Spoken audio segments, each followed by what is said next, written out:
अच्छे से व्यवस्था सब कुछ मिले तो कोई भी कोचिंग मिले, सब अच्छे से जो है ट्यूशन मिले, अच्छे स्कूल में पढ़ने को मिले तो कोई भी अच्छा नंबर पा सकता है। लेकिन मेहनत करके जिस तरीके से गांव देहात में बहन जी कच्ची पथरीली सड़क है, बारिश हो रही है, कीचड़ वाली सड़क है, पानी में घुस घुस के बच्चे जिस तरीके से विद्यालय पढ़ने के लिए जा रहे हैं, ऐसे में अगर बच्चा अच्छा नंबर ले, हल्ला नहीं मचाइए, बिछाना हो तो बिछा लीजिए बस।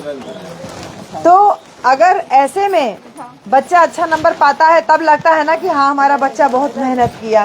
शहर में हम लोग के पास इन्वर्टर है, लाइट की व्यवस्था, आजकल सोलर वाला लाइट आ गया है, तो कहीं बिजली जाने का कोई पता ही नहीं चलता कि कब लाइट गई कब नहीं गई। लेकिन यहाँ जब हम लोग रहते हैं तो देखते हैं ना लाइट का सुविधा है ना किसी तरीके से। अब तो ये स्ट्रीट लाइट, ये लैंप वाला लग गया है तो बच्चे उसके नीचे पढ़ते हुए दिखते हैं। तो ऐसे में विपरीत परिस्थितियों में जब आप काम करके अच्छा रिजल्ट लेके आते हैं तो लगता है कि हाँ हमारे काम का कोई फायदा हुआ। और सब कुछ जैसे हमारी शासन सत्ता थी 2007 से 2012 तक, हम लोग 5 साल तक बहन जी सरकार में रहे, 5 साल तक बहन जी का सरकार रहा, सब कुछ बहुत अच्छा था, सब अफसर अच्छी अच्छी पोस्टिंग पा रहे थे, कानून व्यवस्था सब कुछ सुचारू थी, शिक्षा सबको मिल रही थी, सब कुछ अच्छा मिल रहा था। लेकिन बहन जी की सरकार जाने के बाद आज 13 साल हो गया बहन जी, 13 साल हो गया। इस 13 साल में जनता की जिन लोगों को 69,000, 72,000 है, 90,000 जो भर्ती हुए थे टीचर लोग, 80,000 बीटीसी वाले टीचर भर्ती हुए थे, 1.5 लाख करीब पुलिस भर्ती हुआ था, 5.5 लाख करीब समूह गा और घा का भर्ती हुआ था, 2.5 लाख करीब सफाई कर्मचारियों का भर्ती हुआ था। तो बहन जी का सरकार आया, 18.5 लाख, 4 साल 4 बार की सरकार में 18.5 लाख नौकरियां मिली। तब सब कुछ गुड़ गुड़ गुड़ गुड़ चलता रहा। लेकिन जब सरकार नहीं है तो ये सरकार में नौकरी पाए हुए बहुजन समाज के लोगों की जिम्मेदारी थी ना कि इस मिशन मूवमेंट को थाम के रखते। जैसे आपने ये छाता थाम के रखा हुआ है ना, छाता बारिश रोकता नहीं है लेकिन बारिश में खड़ा होने का हौसला देता है, होता है ना, बहुत पतला होता है इसका जो जिससे ये बनता है छाता, इससे बारिश नहीं रुक सकती है लेकिन बारिश में खड़े होने का साहस छाता देता है। उसी प्रकार से बहुजन समाज पार्टी की जब सरकार बनी तो वो छाता आपको मिला कि विपरीत परिस्थितियों में, कि देश में हमारी सरकार नहीं थी लेकिन फिर भी उत्तर प्रदेश में तो कम से कम हमारी सरकार है और शासन प्रशासन कैसे चलाया जाता है ये बहन कुमारी मायावती जी ने अपने 5 साल के जो पूरा शासन चलाया और 4 बार की जो सरकार चलाई उसमें ये साहस करके दिखाया कि अगर बहुजन समाज के लोगों को नेतृत्व करने को मिले तो वो बिना पार्शियलिटी के, बिना किसी की तरफदारी किए हुए, बिल्कुल सर्व समाज सर्व हित में कार्य जनता के लिए करते हैं, हाँ, बिना किसी भेदभाव के।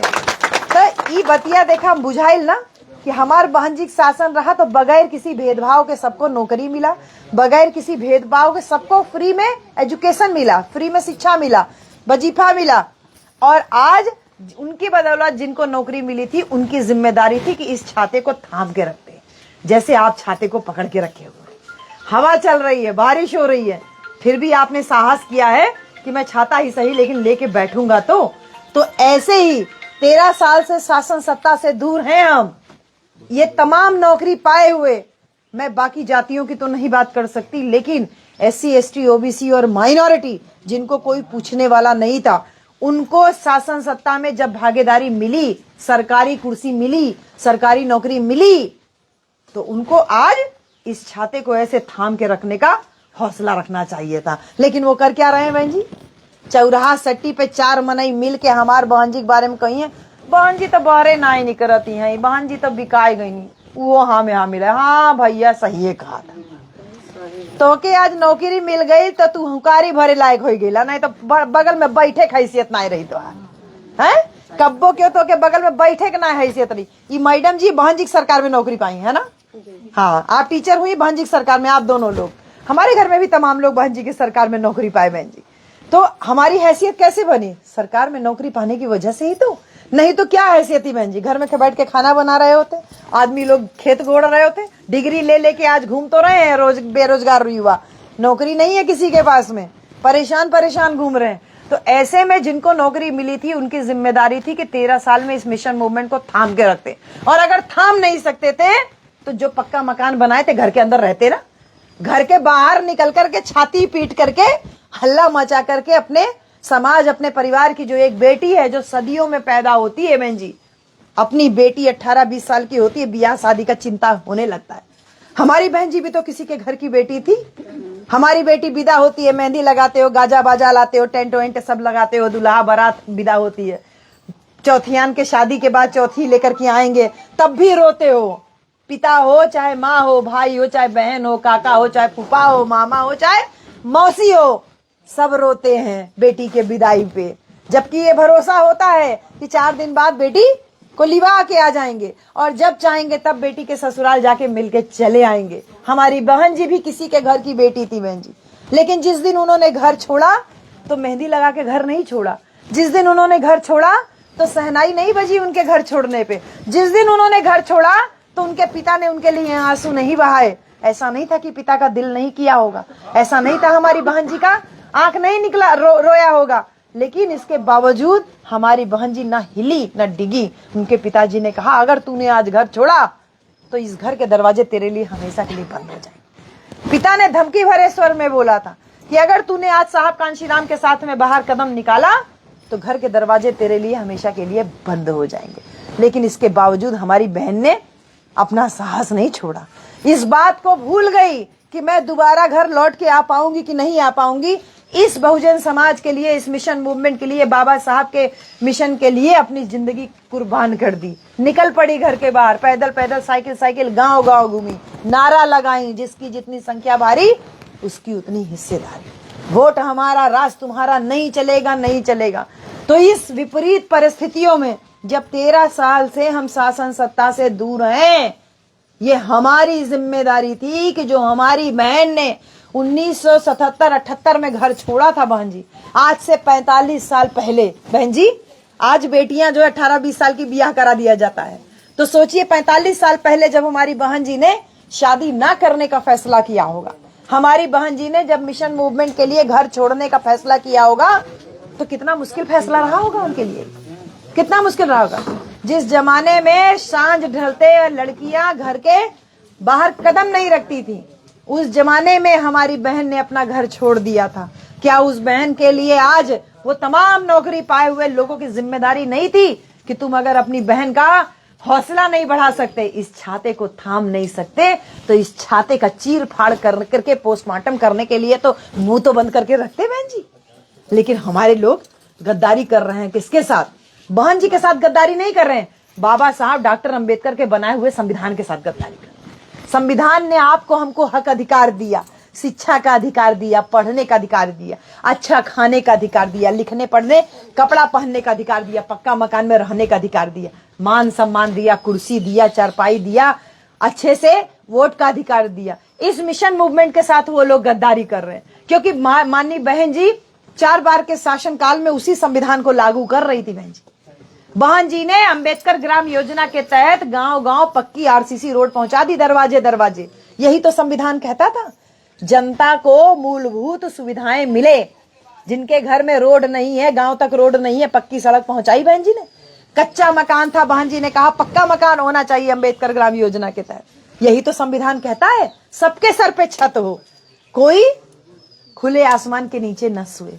सबको बहन जी ने एजुकेशन दिया फ्री में, कहा सबके बच्चे पढ़ो, 1 रुपया नहीं लगेगा बहन। चाहे डॉक्टरी पढ़ो, चाहे इंजीनियरिंग पढ़ो, चाहे बीएड बीटीसी करो, चाहे नर्सिंग पढ़ो, चाहे बीए एमए करो, चाहे प्राइमरी में पढ़ो, चाहे इंटर में पढ़ो, सब फ्री में। यही तो संविधान कह रहा था बहन जी। बहन जी संविधान को लागू कर रही थी अपनी सरकार में, संविधान को लागू कर रही थी, फ्री में एजुकेशन। उसके बाद कापी किताब पेंसिल रबड़, परीक्षा का फार्म भरने के लिए वजीफा 2500 से 3000 महीना जो मिलता था वो अलग। ये था संविधान का खाका जो बहन जी ने पूरा किया। बहन जी ने ये पूर्वांचल एक्सप्रेस वे बनाया, आगरा एक्सप्रेस वे बनाया, यमुना एक्सप्रेस वे बनाया, लेकिन इसको कभी चुनावी मुद्दा नहीं बनाया कि मुझे वोट दो, देखो मैंने आगरा वो यमुना एक्सप्रेस वे बनाया। बहन जी ने इंटरनेशनल बुद्धा सर्किट बनाया है, पूरे वर्ल्ड में नंबर 1 है फार्मूला 1 रेसिंग वाला, जिसमें वो छोटी छोटी कार जो टॉय कार जैसी दिखती है ना, रेस वाला होता है, गाड़ियां दौड़ाते हैं छोटी छोटी गाड़ियों पे, जिसमें अकेला आदमी बैठ के फर्राटे, फार्मूला 1 रेसिंग उसको बोलते हैं। डॉक्टर भगवान बुद्धा इंटरनेशनल सर्किट बनवाया ग्रेटर नोएडा में, लेकिन उसके नाम पे कभी वोट नहीं मांगा। हमारी बहन जी ने फ्री में एजुकेशन दिया, वोट नहीं मांगा, 18.5 लाख नौकरियां दी, लेकिन नौकरियों को वोट का साधन नहीं माना। क्योंकि हमारी बहन जी ने जो शासन सत्ता हासिल की, इस शासन सत्ता को जरिया बनाया किसका? वोट का जरिया नहीं बनाया। इस शासन सत्ता को जरिया बनाया लोगों का आत्मसम्मान, लोगों का स्वाभिमान बढ़ाने का। बहन जी कहती थी, जिस दिन पहली बार मुख्यमंत्री बनी थी 1995 को, जब शपथ ली थी मुख्यमंत्री पद की, उस दिन ये कही थी कि आज से दलित की बेटी मुख्यमंत्री है, यानी दलित समाज में जन्मा हर एक व्यक्ति मुख्यमंत्री है। आज से दलित की बेटी के हाथ में शासन सत्ता की कमान है, कोई कठपुतली की तरह नहीं मैं शासन सत्ता चलाऊंगी। ये बहन जी ने बोला। तू प्रधान हो जालू बहन जी, तब वो तुहार शासन सत्ता तुहार आदमी चलाई है, तुहार देवर चलाई है, या तुहार लड़का चलाई है। हमार बहन जी शासन सत्ता चलाई तो ऐलान करके चलाई कि आज दलित की बेटी मुख्यमंत्री बनी है, कोई कठपुतली नहीं बनी है। कठपुतली का मतलब वही हुआ कि शासन सत्ता में तो तुम्हारा चेहरा है, लेकिन लगाम किसी और के हाथ में रहेगी। बहन जी ने कहा, शासन भी मेरा, लगाम भी मेरे समाज के लोगों के हाथ में रहेगी। और पहली बार सरकार बनते ही 5000 उर्दू शिक्षक, 1,08,848 सफाई कर्मचारियों का भर्ती। पहली बार सरकार बनते 2.5 लाख सरकारी जो है ये अंबेडकर ग्राम योजना लागू हो गई बहन जी, कि गांव गांव पक्की सड़क पहुंची। और अचानक निरीक्षण करती थी बहन जी पहुंच करके। ये इसलिए बता रही हूं, उन तमाम नौकरी पेशा बहन जी, उसमें आप भी हैं और उसमें हम भी हैं। हमको भी बहन जी कई समय पे नौकरी मिली, उसमें आप भी और हम भी, हम तमाम, हमारे जैसे वो तमाम नौकरी पेशा लोग जो नौकरी तो पाए बहन जी की वजह से, लेकिन पेंशन के चक्कर में। सिर्फ तुम्हारी ही पेंशन का ही मुद्दा है क्या बहन जी? क्या सिर्फ हमारी और आपकी ही पेंशन का मुद्दा है? ये जो लोग नौकरी नहीं कर रहे हैं, इनकी जिंदगी, इनकी सुरक्षा, इनकी पेंशन का मुद्दा नहीं है। बहन जी ने सबके लिए काम किया, लेकिन हमारे लोग स्वार्थ में आकर के अपनी पेंशन के लिए दूसरे का जा करके कहते हैं खाते यहाँ की हैं, बजाते कहीं और की हैं। हाँ, खा रहे हैं यहाँ की और बजा रहे हैं कहीं और की। तो उन्हन के ई समझे के बहुत जरूरी है बहन जी। और आप लोग केहू से अपने आप के कम न समझे, ई न समझे हमन अनपढ़ हई तक का। तोहन जितना पढ़ल लिखल हो, तोहन जितना समझदार हो, उतना पढ़ल लिखल तोरे आगे फेल बा। काहे? उन्हन तो अपन स्वार्थ में हो गई ने, अपन स्वार्थ खातिर अपन पेंशन मिल जाए, अपन लड़का का भविष्य सुरक्षित हो जाए, ई मारे कत्तो एहर डोल जाते हैं। लेकिन आप सब जने भले नमक रोटी खाइए, भले मड़ई में रहिए, लेकिन अपन बहन जी का साथ कब्बो न छोड़िए। तो ई मारे आप लोग अपने आप के कब्बो कम न समझे कि हमन कुछ ना कर पाई थे। आप सब जने जौन काम कर पाई है, वो काम पढ़ल लिखल मनाई ना कर पाई बहन। हमार बहन जी सबके शिक्षा देनी, सबके रोजगार देनी। और एकरे साथ साथ बहन जी आप लोगों के ऊपर भी नजर गई कि गांव देहात में रहने वाली औरत जो पढ़ी लिखी नहीं, आपसे कहीं चलो रसोईया का नौकरी दे दे, रसोईया का नौकरी निकाली, आशा बहू का नौकरी निकाली, आंगनबाड़ी का नौकरी निकाली। इतना कौन सोचता है बहन? बम्पर भर्ती निकली, समूह गाँव और खाकी 5.5 लाख वैकेंसी इकट्ठा निकली थी। लोगों ने कहा बहन जी खाली अपनी जाति के लोगों को नौकरी दे रही है।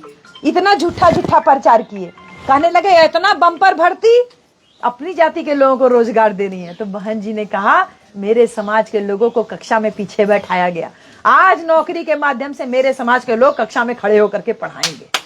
ये बहन जी ने ऐलान किया। बहन जी ने कहा कि खाली बहुजन समाज के लोग वोटर नहीं है, बहुजन समाज के लोग अब कुर्सी पा करके अफसर बनेंगे। तो जो नारा दिया था बहन जी ने, वोट से लेंगे सीएम पीएम, आरक्षण से एसपीडीएम, इसको पूरा करके अपनी शासन सत्ता में दिखाया गया। बहन जी ने 108 नंबर एम्बुलेंस, 112 नंबर पुलिस चालू किया। कहा दरवाजे तक थाना जाते हो टाइम लग जाता है, 100 नंबर डायल करो पुलिस तुम्हारे दरवाजे आएगी। तहरीर यहां से लेकर के थाने में जाकर के एफआईआर लिखी जाएगी। बहन जी ने कहा कि आप लोग अस्पताल नहीं पहुंच पाती हैं, गांव में सड़कें उड़के नहीं है, सुविधा नहीं है, गाड़ी घोड़ा नहीं है, 108 नंबर डायल करो, एम्बुलेंस दरवाजे पहुंचेगी, आईसीयू लगा हुआ, आपको सकुशल अस्पताल पहुंचाएगी। ये जितना भी विकास का कार्य आपको आज दिखाई दे रहा है, ये सबकी नींव हमारी बहन जी के शासन में ही पड़ी हुई। आज सरकार देखिए बहन जी, 13 साल से दूर हैं हम लोग। 2012 के बाद हमारी सरकार न बनल, लेकिन तब्बो जितना काम हमारे बहन जी के शासन में भयल रहा, पेपर पे जितना योजना बहन जी बना के गई, सबका पैसा सैंक्शन करके गई, वही योजना आज तक सरकार लागू कर पा रही है। यानी सरकार के पास आगे बढ़ने का कोई और जरिया ही नहीं रह गया। अब देखा हमारे बहन जी के शासन में 33 नया जिला बना महापुरुष लोगों के नाम पे। अंबेडकर नगर जिला, संत रविदास नगर जिला, संत कबीर नगर जिला, ऐसे ज्योतिबा फुले नगर जिला, रमाबाई अंबेडकर नगर जिला, शहीद उधम सिंह नगर जिला, 33 नया जिला बहन जी बनाई। हर जिले में एक एक medical college, engineering college, polytechnic college, यानी बच्चों के पढ़ने के लिए और चिकित्सा के लिए अच्छा मेडिकल, इंजीनियरिंग, पॉलिटेक्निक तमाम कॉलेज खुलवाया। ये सब कार्य बहन जी ने किया। 5000 से ज्यादा उच्च शिक्षा के संस्थान खुलवाए बहन जी, हायर एजुकेशन के, इंटर, बीए, बीएड, बीटीसी ये वाले खुलवाए। 5000 से ज्यादा हायर एजुकेशन खुलवाए। और अब वही मौजूदा सरकार के फरमान जारी भयल ना, 5000 प्राइमरी विद्यालय मर्ज हो गया ना बहन जी। ये खाली 5000 प्राइमरी विद्यालय नहीं चला पा रहे हैं, तो आज प्राइमरी विद्यालय बंद किए हो, कल को इंटर कॉलेज भी बंद कर सकते हो सकता है ना बहन जी। और आगे आने वाले समय में विश्वविद्यालय भी बंद हो सकते हैं। हम लोगों की जैसे विश्वविद्यालयों को कह दिया गया है कि आप खुद ही कमाइए खाइए, यानी बच्चों की फीस से ही टीचर लोगों का सैलरी दीजिए, अपना विश्वविद्यालय चलाइए। यानी आने वाले समय में सरकारी संस्थानों को धीरे धीरे करके बंद किया जाएगा। लेकिन मेरी बहन जी थी अपनी सरकार में, माननीय बहन जी के समय में जितने प्राइवेट पेट्रोल पंप आपको दिखते हैं, चाहे नायरा का हो चाहे रिलायंस का हो, ये जितने प्राइवेट पेट्रोल पंप खुलते हैं, ये बहन जी की सरकार में इन लोगों ने पेट्रोल पंप खोलने के लिए बोला। बहन जी ने कहा ठीक है, हम जमीन दे देंगे, खोलिए पेट्रोल पंप। लेकिन इस पेट्रोल पंप पे काम करने वाले जो कर्मचारी हैं, इसमें आरक्षण लागू करो। बहन जी भाई, पेट्रोल पंप कोई डालता है, पेट्रोल डालता है, कोई कैशियर है, पैसा कलेक्ट करता है, कोई ऑफिस संभालता है। बहन जी ने कहा हर पेट्रोल पंप पे जो कर्मचारी नियुक्त करोगे उसमें आरक्षण लागू करो। वो जो पेट्रोल पंप के मालिक लोग थे कहते हैं ये आरक्षण क्या होता है। बहन जी ने कहा अगर आरक्षण नहीं दोगे तो हम तुमको पेट्रोल पंप नहीं खोलने देंगे। बहन जी चाहती 1000-2000 करोड़ रुपया जेब में रख करके वो प्राइवेट पेट्रोल पंप चलने देती, लेकिन बहन जी ने ऐसा नहीं होने दिया। बहन जी की नजर में प्राइवेट संस्थान हो तो भी आरक्षण लागू होना चाहिए, सरकारी संस्थान हो तब तो होना ही चाहिए। ये बहन जी की देन थी। महामाया मेडिकल कॉलेज है अंबेडकर नगर में बहन जी, और डॉक्टर अंबेडकर लखनऊ में विश्वविद्यालय है। दोनों जगहों पे 50% आपके हमारे समाज के लिए रिजर्वेशन 50% है, समझ लो आप, नियुक्ति में, पढ़ाई में। ये कैसे संभव हो पाया? हमारी सरकार बनी तभी संभव हो पाया ना बहन जी। बहन जी ने सरकारी में तो किया, प्राइवेट में भी रिजर्वेशन कराने का प्रावधान किया। ठेकेदारी प्रथा में कहा छोटा छोटा ठेका लो। भाई आपके आदमी लोग ज्यादा पढ़े लिखे नहीं है तो लेकिन ठेका तो ले सकते हो। ये ईंट बनाने का ठेका ले लो, सड़क बिछाने का ठेका ले लो, पोल लगाने का, लाइट लगाने का ठेका ले लो। तो ठेकेदारी में भी आरक्षण लागू कराया, नहीं तो खाली ऊंची जातियों के पास ही ठेका रहता था। बहन जी ने ठेकेदारी में आरक्षण लागू कराया। ये इतना दूरगामी सोच किसी की हो सकती है? अरे पढ़े लिखे लोगों, तुमने केवल अपने आप को अपनी पेंशन तक सीमित रख दिया। बहन जी हमने खाली अपने आप को अपनी पेंशन तक सीमित रख दिया, लेकिन हमारी बहन जी का सोच देखिए। जो शासक होता है ना, उसने सपना देखा कि सम्राट अशोक के भारत को मैं बना के रहूंगी। और सम्राट अशोक का भारत कैसा था? जहां जानवरों तक के लिए चिकित्सालय खुले थे बहन जी, जहां पेड़ पौधों के भी चिकित्सालय खुले हुए थे। यानी पेड़ पौधे नए कैसे लगाए जाए, कैसे अच्छा उनका जो उत्पादन हो, इसके लिए सम्राट अशोक ने काम किया। जानवरों के लिए खुलवाया। हमारी बहन जी ने विकलांग लोगों के लिए विश्वविद्यालय खुलवा दिया। लखनऊ में डॉक्टर शकुंतला मिश्रा विकलांग पुनर्वास विश्वविद्यालय है बेटा। मूक बधिर हो चाहे विकलांग हो, उनके लिए विश्वविद्यालय खुलवा दिया। यानी हमारी बहन जी सच में सपनों के भारत को, सम्राट अशोक के सपनों के भारत को बना रही थी। और उसमें लोगों का पेट दर्द करने लगा। ऐसे नौकरी मिली, ऐसे शिक्षा बटी, तो हमन के हरवाई के कड़ी, हमन के खेत के गोड़ी। यही वजह है कि बहन जी को आज लोग शासन सत्ता से दूर कर दिए और धीरे धीरे करके समाज में एक नैरेटिव फैला रहे हैं, बहन जी तो बाहर नहीं निकलती। अरे बहन जी बाहर नहीं निकलती तो मेरे जैसी महिला यहाँ खड़े होकर बोल पाती बहन जी? क्या मेरे अंदर ये साहस हो पाता?